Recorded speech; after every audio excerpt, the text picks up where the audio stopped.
자, 일단 수석들 그 결정에 있어가지고 일주일 정도의 시간을 끌었습니다. 특히나 지금 얘기되고 있는 정무수석 우상호, 그 다음에 민정수석 오광수 변호사에 대해서 엄청나게 많은 우려와 댓글과 거기에 대한 그 항의들이 그렇게 올라왔었단 말이죠. 근데 저도 이제 그 관련된 얘기를 했습니다만 어찌됐거나 일단 인사 결과를 지켜보자, 될지 안 될지는 모르는 거 아니냐 했는데 발표가 났는데 그대로 강행이 됐어요. 그리고 난 다음부터 특히나 오광수 변호사에 대해서 언론이 비판적인 기사들, 갈라치기 하는 기사들이 올라오기 시작하면서부터 이건 잘한 인사다라는 느낌이 확 올라왔습니다.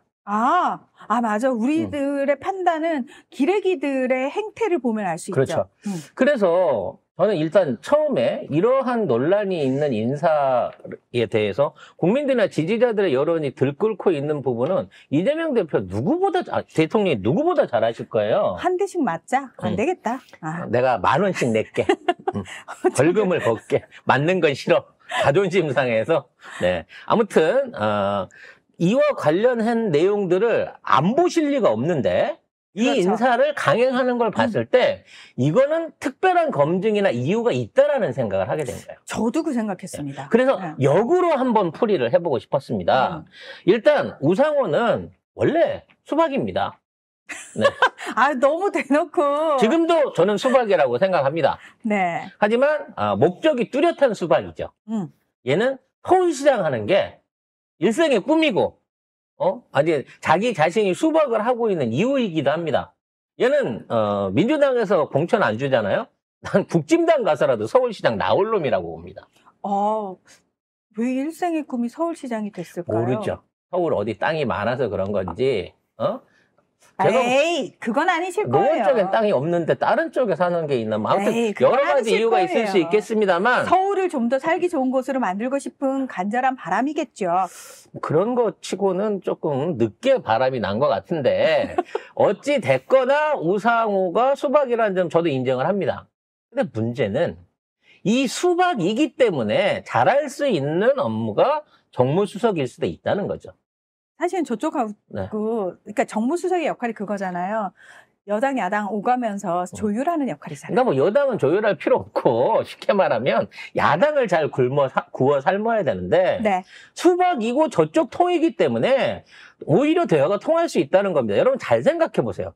저들이 앞으로 이재명 정부에 협조해가지고, 지금 특검법 이거 개혁 입법안 몰아붙이고 있는데 와 잘한다 이재명 대통령 만세 그리고 찬성하면서 적극적으로 이거 해줄 것 같습니까?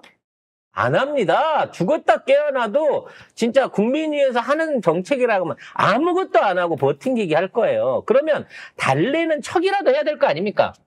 물론 우리가 그 숫자가 많기 때문에 몰아붙일 수 있습니다만 그럼에도 불구하고 달래는 척은 해야 된다는 거예요. 그러려면 민주당에서 인정받고 친한 사람들 많은 것보다는 국진 쪽하고 잘 통하는 박지 같은 간첩이 훨씬 활용도가 높다는 것이죠. 왜냐하면 우리 입장에서는 사실 선명한 사람을 보내고 싶지만 그러면 저쪽에서 우리 선명이더라고 절대 말도 안 섞을 거야. 밥도 안 먹을 거야. 이럴 거거든요. 아니 정청래 시켜봐요. 전화도 안 받을걸요? 근데 우상호는 이미 다 카톡으로 친하고 텔레그램 하고 있고 밥도 많이 먹었고 골프도 쳤기 때문에 왜 하필 형님이 그 자리를 갔어 이러면서 만날 수밖에 없는 사람이 우상호라는 겁니다. 맞아. 그리고 내가 그래도 명색이 정무수석인데 니들이 내 말 듣는 척은 해줘야 되는 거 아니냐? 일단 내 체면 봐서 일단 입장은 해.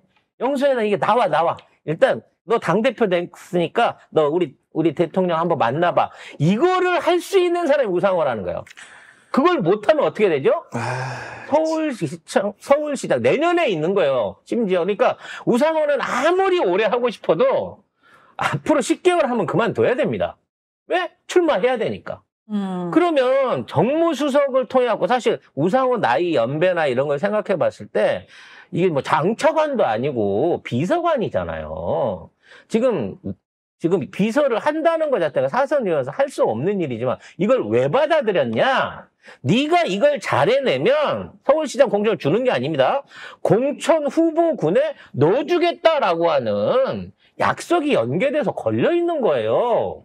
아니에요. 공천 대상에는 올려줄 수 있는 겁니다. 우리 이재명 대통령께서는 그런 약속 함부로 하지 않습니다. 괜찮아, 올려줘도 돼. 아니, 어차피 경선에서 떨어질 거니까. 이 얘기는 들으면 안 되는데. 당원들의 선택을 받으라고 얘기하겠죠. 이재명 대통령의 성향을 모르세요. 아직도 스타일을 모르세요. 그분은 절대로 무슨 자리 주겠다 얘기하는 분이 아닙니다. 능력 있는 사람을 쓴다 그랬잖아요. 능력 있어. 무슨? 간첩의 능력. 그래서 우상호는요, 진짜 딱 맞는 옷을 입은 거예요. 그리고 이걸 통해 갖고 활약을 못 하잖아요? 역할을 못 하면 도대체 우상호가 무슨 우리 대선 있는 동안에 공을 세웠습니까? 캠프에 들어가서 뭘 했습니까? 지가 스스로 의원직 사퇴하고 지금 국회의원도 안 나가고 있는 상태에서 밖에 돌아다니면서 분란만 일으킨 게 우상호였는데 이런 가무팔 정도의 자리를 줬다는 거는 우상호도 이걸로 뭔가 기여를 해야 된다는 거예요. 열심히 할 수밖에 없는 인사라고 저는 생각합니다. 그래서 지켜보면 돼요. 왜? 비서관들 수석 아니라 수석 하랍이라도 수 틀리면 잘립니다. 예? 못하면 욕먹어요. 못하면 바로 욕먹고 책임지고 그만둬야 되는 거예요. 야당하고 뭔가 협치가 안 되고 야당이랑 대화가 단절된다? 그러면 딴 사람 쓰는 거예요. 그런 얘기는 귓속말로 하라 했는데. 에이, 우상호가 제 방송을 보겠어요. 아무리 같은 노원구에서 같이 한때 자주 봤지만. 왜? 응? 왜 그래요? 옛날에 많이 만났지, 나도. 이준석이랑 늘 같은 자리에 있었어, 김상환이랑 다. 근데 아무튼. 전화번호 있어요, 없어요? 네? 있죠. 그러니까. 본다니까요, 이거. 아무튼. 볼 거야. 아무튼, 우상호, 정무가 너무 나는 일을 잘할 거라고 오히려 기대가 됩니다. 근데 우상호 당시 의원이었죠. 그때 기억하시는 분들이 있는지 모르겠는데 이재명 의원이 이제 대통령 나온다고 했을 때 처음에 윤석열하고 붙을 때 그때 몇몇 정치인들이 중진 이상 다선 의원들이 내가 다음에 불출마 선언하겠다라고 해가지고 이제 은퇴 비슷하게 하신 그렇죠. 분들이 있는데 그게 뭐냐면 정치 개혁을 위해서 내가 더 이상 의원 안 하겠다 이런 선언을 민주당에서 좀 했었거든요. 그거를 이제 이재명 당시 대통령 후보를 밀어주기 위해서 지난 대선에 사석에서는 형이라고 부른다고도 합디다만. 근데 이제 그때 거의 처음으로 가장 중진급으로. 처음으로 이걸 던졌던 게 또 우상호이기도 내가 했죠. 의원 다음 출마 안 하겠다 한 사람이 우상호기는 해요, 사실은. 그게 누가 해가지고 꼬셔가지고 했든, 아니 어떻게 해가지고 민주당에서 뭐를 했든, 그거는 모르겠는데, 어쨌든 그걸 했다는 것 자체는 사실은 이재명 대통령은 미안함도 있을 거야. 거기에 대해서는. 그래서 약간. 1년 후에 어찌됐거나 경선 서울시장 왜냐면 엄청 많습니다. 지금 서울시장 하려는 사람이. 그렇기 때문에 경선 후보로도 올라가는 것도 쉽지 않을 건데 경선 후보 자리 후보인데 줍시다. 그 안에서 당내 경선 해갖고 어차피 안 돼. 그 얘기를 하지 말라고. 아무튼 자기 역할 할 수 있는 옷을 입었다고 생각을 하고요. 그다음에 우상호 정무가 이번이 기회라고 생각해요. 그럼요. 정말 본인에게 그동안 실망했던 당원 지지자들한테 저 사실 그런 사람 아닙니다. 저 굉장히 진심이 이런 겁니다. 제 진심은 이겁니다를 정무수석하면서 또 보여줄 수 있는 계기가 될 수 있다고 생각합니다. 원내대표도 했었기 때문에 우리는 원내대표가 꾸준히 세대를 교체해왔지만 쟤네들은 지금 돌려막기를 하고 있기 때문에 옛날에 다 알던 친구들이에요. 저쪽 원내대표 후보들이.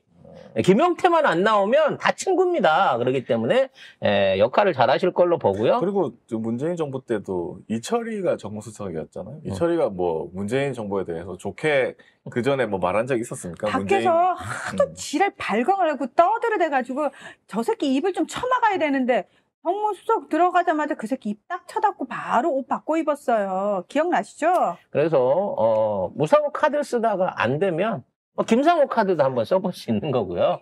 우리는 저쪽에서 얼마든지 소통할 수 있는 사람들이 많습니다. 그러니까 일단 기회를 한번 줘 보시자고요.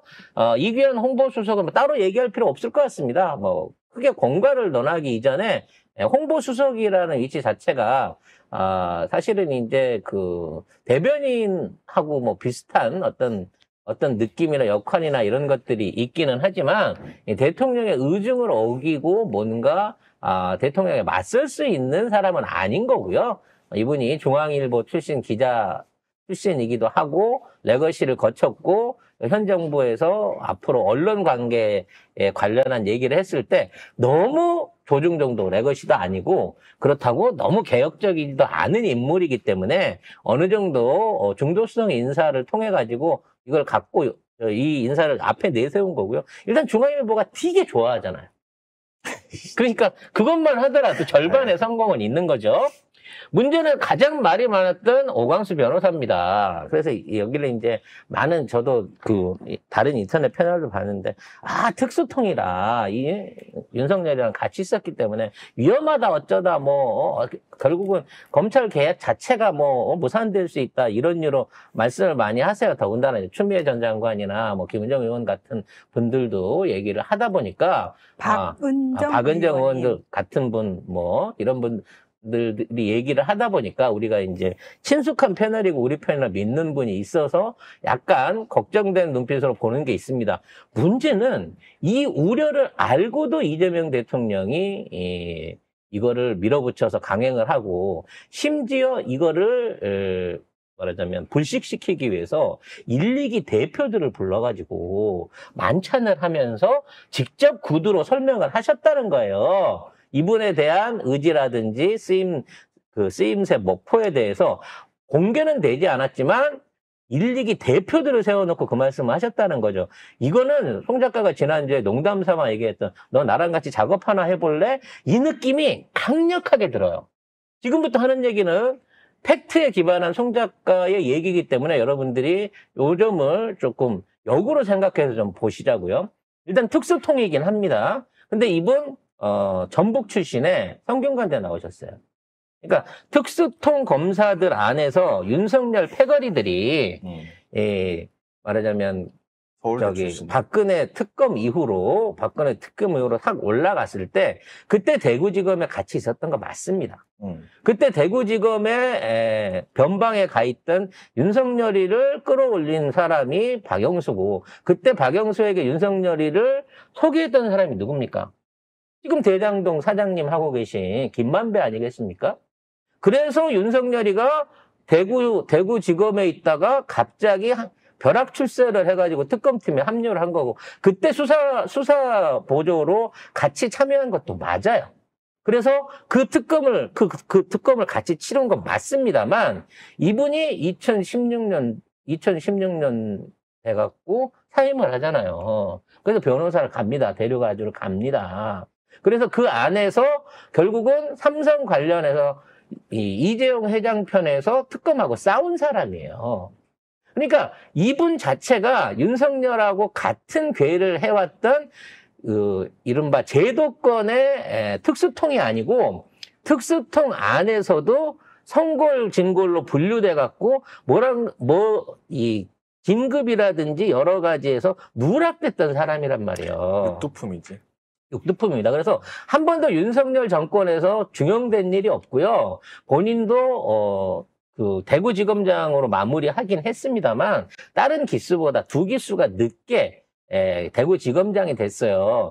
사실은 못하고 그냥 나올 수도 있었다고 하는데 연수원 연구원으로 있다가 대구지검장 잠깐 하고 그만두고 나와갖고는 사실은 윤석열 편에서 변호사로서 일을 했던 분이라는 겁니다. 근데 이 분이 사실은 알게 모르게 그동안 이재명 대통령의 경기도 시설 법률 자문을 비롯해갖고 여러 법률 자문들을 내부적으로 뒤에서 해왔었던 보이지 않는 서포터 역할을 하고 있었다는 거예요. 그러니까 단순하게 이번에 오광수라고 하는 사람이 갑자기 튀어나온 게 아니라 이재명 대표 대통령하고는 기존에 그 연수원 동기 시절 때부터 꾸준하게 교류를 가지고 있었다는 사람이라고 봐야 된다는 거죠.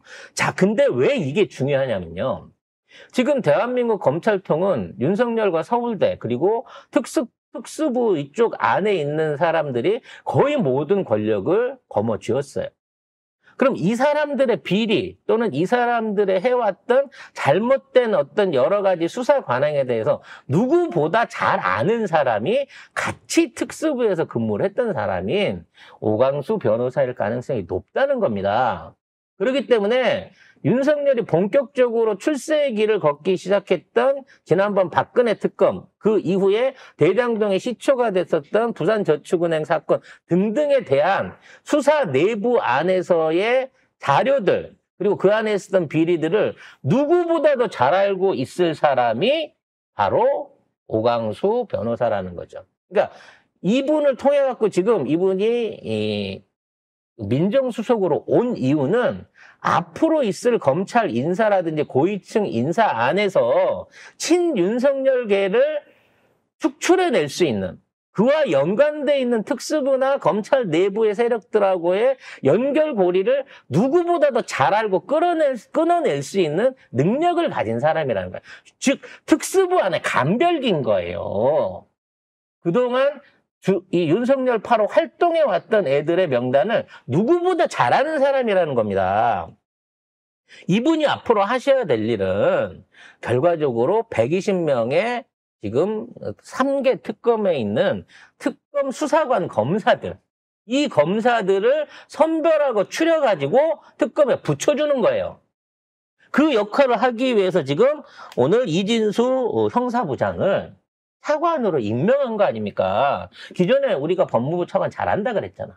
아, 네. 휴대폰도 안 바꾸고 잘하는 사람이라고 했잖아. 근데 그 사람을 전격 경질을 하고 지금 김서구. 네. 이진수 형사부장을 지금 파트너로 오광수 변호사하고 붙인 거예요. 이들이 120명의 파견 검사들의 성향을 점검하고 뽑을 겁니다. 네, 법무차관의 이진수 대검부장이 유력하다라는 기사가 떴습니다. 따라서 이 소식을 접하게 됐을 때 가장 떨고 있을 사람이 누구냐는 거지. 마약 검사하고 골프장 접대받았던 특수부통 그놈들이에요. 특수부 안에서 권좌를 누리면서 막 승진 기수를 파괴해가면서 전국의 지검장으로 차장검사로 쫙 깔려 있었던 윤석열계 무리들이 이제 목이 날아가겠구나라는 두려움을 겪게 된다는 거죠. 그 얘기가 있었습니다. 오광수 지명 얘기가 나오니까 사표를 준비했던 검사들이 사표를 만료했다. 뭐 이런 얘기도 있어요. 친윤 검사들 환호. 네. 오. 자, 얘네들이 지금 하려고 하는 걸 들으면 제가 방금 얘기한 선 안에서 이제부터 저 사람이 알고 있는 정보를 또는 그동안 해왔던 친부를 통해 갖고 나를 수술할 수 있겠구나 했을 때 이 사람들의 생각은 어떨까요? 그리고 같은 특수부였지만 서울대가 아니라서 또는 윤석열 파가 아니라서 한직으로 몰렸던 또는 거기에 대해서 부당한 승진 누락이라든지 뭐 여러 가지 압력에 굴복해왔던 다른 특수동 검사들은 어떤 기회라고 이걸 느끼겠습니까? 저는 이게 진짜 제대로 된 이재희 이독 제독이 아닌가라는 생각이 들어요. 그러니까 일단 좀 믿고 기다려줘 보자고. 지금 이재명 대통령이 이걸 얼마나 많이 준비했겠어요. 검찰개혁은 수석이 하는 거 아니다. 법률이 하는 거다라고 얘기했잖아. 이미 그래서 지금 법안들이 계속 나가고 있어요. 신임 법무부 장관에 지금 김용민 의원을 고려 중이다. 또는 박은정 맞죠? 네. 박은정 의원을 고려 중이다. 뭐 이런 얘기들이 한화평으로 돌고 있는 거는 그 사람들은 2달 후에 들어올 사람들이고 당장 이달 말에 특검을 출범하는 이 검사들과 특검팀만큼은 이재명 대통령의 입맛대로 임명해서 돌리겠다는 거예요. 그러니까 그걸 좌절시키려고 하면 안 되죠.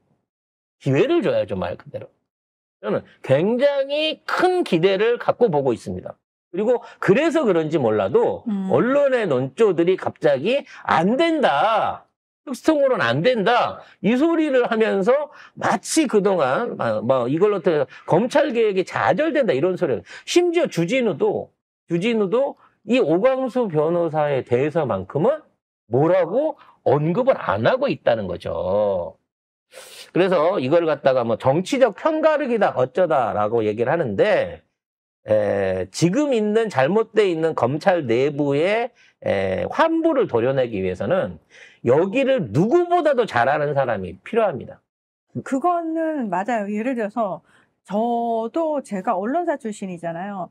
언론사 출신이기 때문에 사실은 대중에게는 굉장히 정의로운 이미지로 포장되어 있는 수많은 언론인 출신들이 그 내밀한 부분을 저는 알거든요. 얘기를 다 들어가지고, 그리고 가까이서 본 사람들로 다이렉트로 얘기를 듣기 때문에. 그래서 근데 차마 그 얘기를 대중들이 대다수 그렇게 알고 있는데 거기다가 이 사람이 이게 문제고 저 얘기 굳이 안 하거든요. 그런데 만약에 저한테, 자, 이 사람은 굉장히 중요한 자리에 데리고 가려고 하는데 저한테 만약에 물어본다 그러면 저는 적나라하게 그 부분에 대해서는 얘기해 줄 수 있거든요. 이게 사실은 약간 차이점이라고 보시면 될 것 같아요. 그리고 또 하나의 플러스 알파가 있습니다.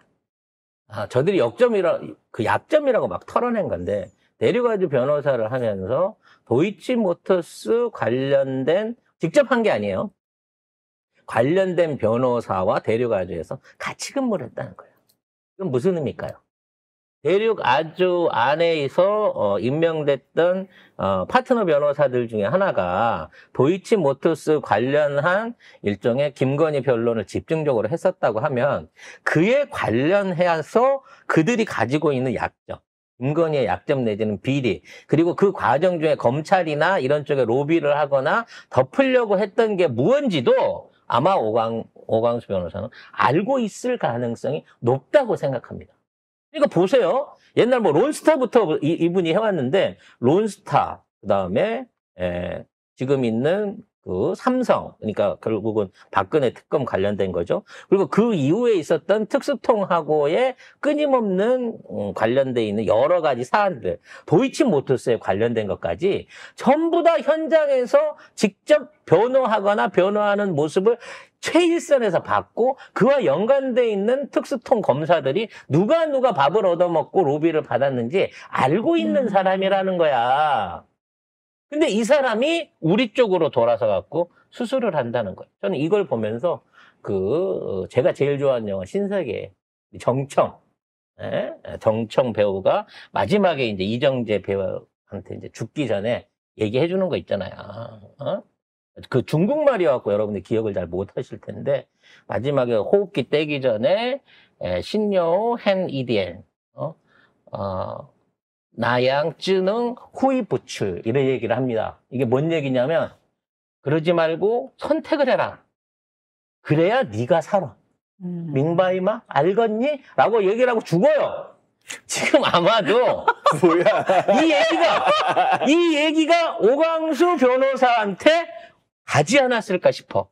오광수 변호사가 그동안 뭐 돈은 좀 벌었겠죠. 삼성 변호를 했으니까. 돈은 벌었지만 그동안 해보지 못했던 출세 내지는 그 검찰 안에 있었을 때 윤석열 특수통의 몇몇 간신들한테서 겪었을 굴욕과 상대적인 어떤 분노에 대해서 이제 네가 한번 선택을 해라. 이제 제대로 네가 살아. 그래야 이제 너도 살고 나라도 산다라고 하는 마지막 소명을 준 거 아니냐는 거지. 공수처장과 함께 저는 이분이 정말 대단한 검찰 수술 내지는 지금 윤석열파 퇴치에 박멸에 큰 역할을 할 수 있을 거다라고 저는 막 빨아주고 싶어요. 네, 뭐 우리가 이렇게 길게 얘기하는 거는 걱정해서입니다. 사실 이거 오상호, 이규현, 오광수 걱정되는 사람들이에요.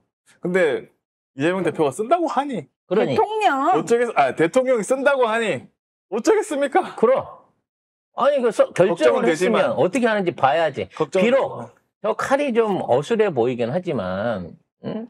이 쓰는 사람이 잘 이재명이라고 하는 명검사가 쓰는 사람 잘 쓰면. 이걸로 저 백만대군 같은 저 검찰 그 잔당 무리들을 싹 쓸어 버릴 수도 있는 거 아니겠어요? 저는 그런 멋진 역전극을 기대를 합니다. 그래서 저희가 계속 처음부터 여러분께 드리는 말씀 있잖아요. 이재명 대통령은 믿는다. 그래요. 다른 사람 못 믿는데. 이재명 대통령만 믿는다. 네. 자, 여기까지 우리의 이제 선을 떠났습니다. 이제부터는 그렇죠. 끝났어요. 이제부터는 이 대통령의 선택이 어떤 결과를 냈는지 지켜봐주면 됩니다. 그냥 아까도 말씀드린 이달 말에 출범할 특검에 검사 인선만 딱 봐도 그냥 한 방에 해결할 수 있는 거예요.